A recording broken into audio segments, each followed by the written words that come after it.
শুভ সকাল সবাইকে। কেমন আছো তোমরা সবাই? আশা করছি তোমরা সবাই ভালো আছো। আমার আরও একটি নতুন ব্লগে তোমাদের সবাইকে স্বাগত জানাই। আজ তো সোমবার আর মেয়ের স্কুল আছে, তাই সকাল সকাল আমি উঠেই না, সবার আগে আমি বাসি কাপড়টা ছেড়ে নিয়েছি। নেওয়ার পরে আমি সমস্ত ঘরগুলো ঝাঁপ দিয়ে নিচ্ছি। বন্ধুরা, আজকে আমার ব্লগটা তোমাদের ভালো লাগলে প্লিজ একটা লাইক দিয়ে পুরো ভিডিওটা দেখো, কমেন্টে জানিও, আর সাবস্ক্রাইব করে আমার চ্যানেলটির পাশে থেকো।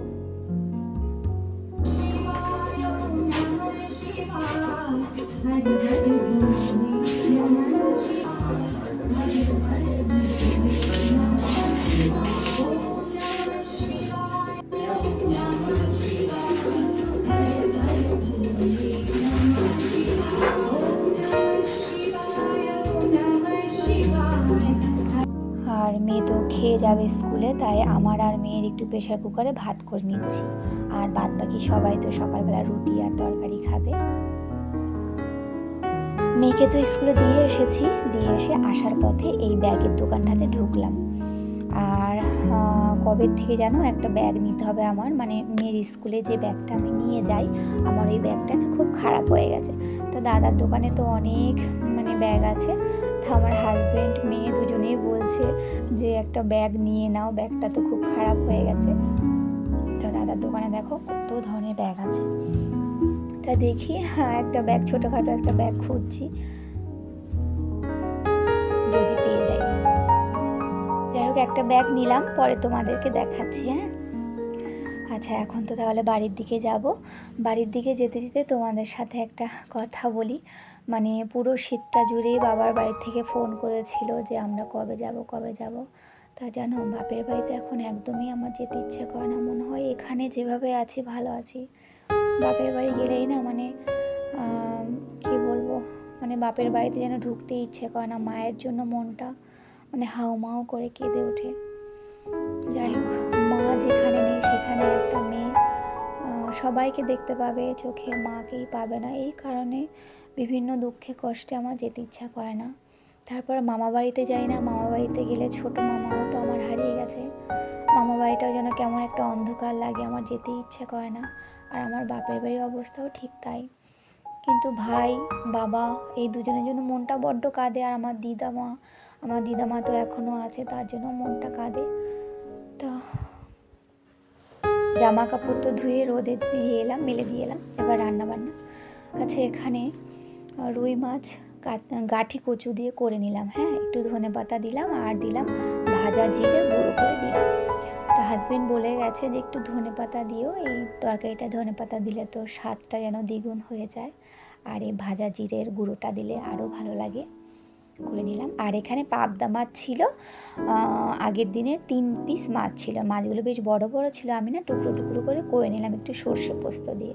আর ভাত হচ্ছে এখানে। আর জানো, আজকে না আমি ভাতটা বসাতে একদম ভুলে গেছিলাম। 1:30 বাজে তখন আমি ভাত বসিয়েছি, আর তাড়াহুড়ো লাগছে। আর এখানে বাসনগুলো মেজে নিয়েছি, একটু একটু করে ধুয়ে নিচ্ছি। আর দেখো, লাউ ভাজা করেছি। এই লাউ ভাজাটা শাশুড়ি মা করেছে, আর লাউ দিয়ে ডাল করেছি। চলো, এখন তো বিকেল হয়ে গেছে, আর তোমাদেরকে দেখাই কোন ব্যাগটা আমি নিলাম। এই দেখো, এই ছোট্ট ব্যাগটা নিলাম। কেমন হয়েছে কমেন্ট একটু জানিও। সিম্পল একটা ব্যাগ, প্রত্যেক দিন স্কুলে নিয়ে যেতে আসতে আমার একটু সুবিধা হয়। আর এই ব্যাগগুলো তোমার ধরো 1-2 বছর মোটামুটি ভালোভাবেই চলে, যেহেতু রোজ ব্যবহার করি, তো 1-2 বছর মোটামুটি ভালো যায়। যাই হোক, মোটামুটি একটা হয়েছে, ব্যবহার করতে পারবো। আচ্ছা, এখানে এখন কয়েকটা জামা কাপড় নিয়ে এলাম, এই কটা ভাঁজ করে নিই। আর তোমাদেরকে তো বলছিলাম বাপের বাড়ির কথা। তো হাজব্যান্ড দুপুরবেলা ফোন করেছিল যখন খেতে বসেছিলাম মেয়ে নিয়ে। প্রত্যেকদিনই দুপুরবেলাতে ফোন করে, তখন হাজব্যান্ডকে বললাম যে আমার বাবু দিদা সবাই তো ফোন করছে। তখন ও খারাপ লাগে। বললো ঠিক আছে দেখছি কবে যাই, ছুটি নিতে হবে, আর গেলে তোমাদেরকে তো অবশ্যই জানাবো।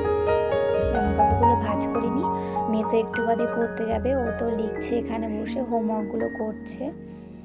তা ভাবলাম ও লিখছে, আমি এই ফাঁকে জামা কাপড়টা ভাঁজ করে নিই, টুকটাক যেটুকু কাজ আছে। আর ঘরগুলো ঝাড় দেওয়া, জল তোলা সবই হয়ে গেছে আমার।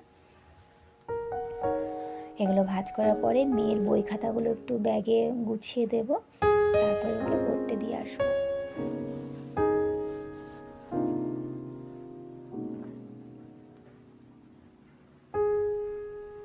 চলো জামা কাপড়গুলো তো রেখে দিলাম, এখন মেয়ের বই খাতাগুলো একটু গুছিয়ে দিই। আর জানো তো বাপের বাড়ির জন্য তো মন খারাপ হয়, তারপরেও মানে বাধ্য হয়ে যেতে হয়, এরকম একটা ব্যাপার। অনেক কাজ আছে না, করতে চাই না, তাও করতেই হবে, এরকম হয়ে যায়। বাবা ভাই যখন আছে, দিদা আছে, যেতেই হবে।